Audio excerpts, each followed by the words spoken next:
Nous sommes ici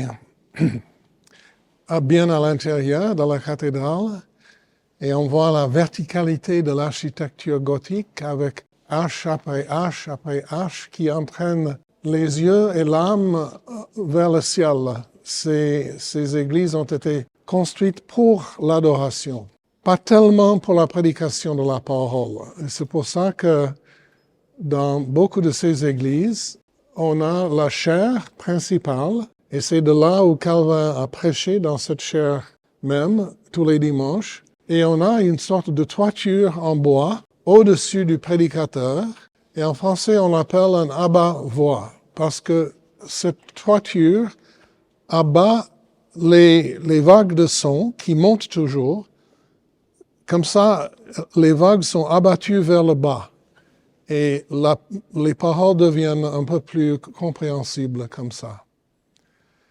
Derrière cet escalier, il y a aussi la chaise de Calvin, où la tradition d'ici déclare que c'est la chaise que Calvin lui-même a utilisée. Bien sûr, on ne peut pas être sûr, mais on l'a datée, et c'est clair que c'est une chaise qui date du début du XVIe siècle. Donc moi, je crois que les traditions de l'Église ont un certain poids. Derrière moi, j'aimerais vous parler des stalles. Les cathédrales n'étaient pas des églises de paroisse. Elles étaient là pour la messe journalière, bien sûr, mais aussi pour les cérémonies civiques, des intronisations par exemple, ou d'autres cérémonies civiques importantes. Et puis, les cathédrales étaient gérées par des canons, une classe de prêtres composés de fils de famille nobles, et les canons avaient leur stalle qui était placé proche de l'autel, le lieu le plus saint de l'église. Donc ces stalles-là ont certainement été déposées, mais elles ont les 11 apôtres de la théologie catholique, comme toujours, mais elles ont aussi des stalles avec des sièges qui peuvent être levés ou baissés. Quand c'est baissé, ça fait un siège normal, mais quand c'est levé, ça fait aussi un petit siège où un homme âgé peut s'appuyer comme ça. Je trouve que c'est une très bonne idée. Et sous chaque siège, comme vous pouvez le voir, il y a une figure. Il y a des anges, il y a des animaux, des fruits, des êtres humains.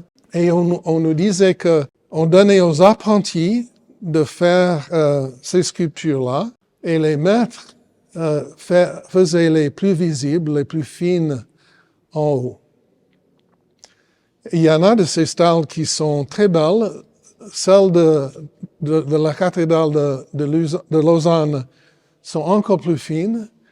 On les garde derrière, enfermées à clé, et on les prête à certains musées comme exemple de l'art du bois de cette époque.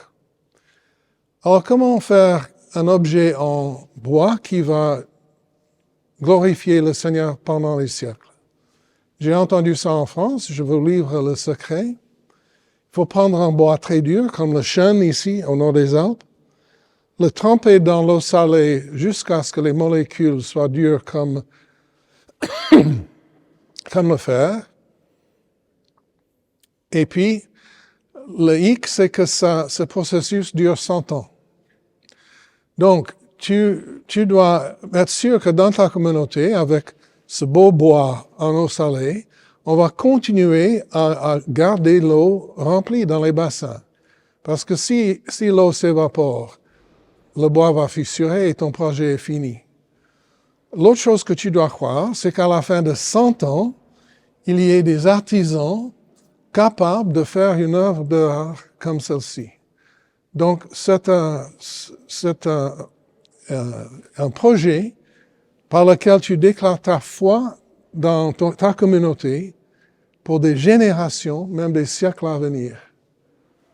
Alors, moi, je ne suis pas anticatholique. Je partage les problèmes de l'Église catholique à l'époque, mais je peux vous dire que l'Église catholique a découvert les choses sur la continuité et la fidélité que nous n'avons même pas commencé à imaginer dans notre monde évangélique.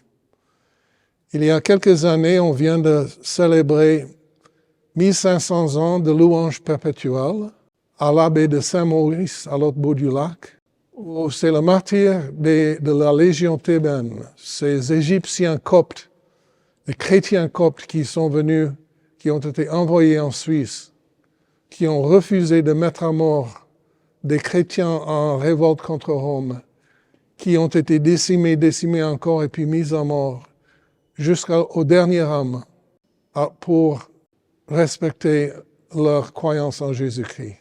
Et c'est le plus grand martyr, vrai martyr, ça veut dire intentionnel dans l'histoire de l'Église. Et je crois que c'est une des raisons que le Seigneur a béni la Suisse, siècle après siècle, réveil après réveil.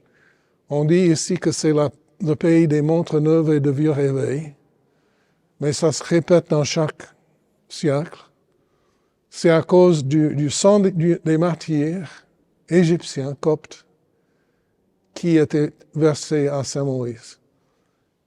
Une des rois de France a établi un legs pour le Los Perennis, la louange perpétuelle, et ils n'ont pas manqué un jour de louange, malgré les incendies, les invasions et les inondations dans cette abbaye Saint-Maurice.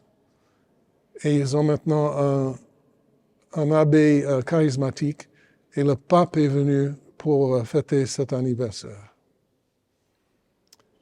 Que le nom du Seigneur soit loué.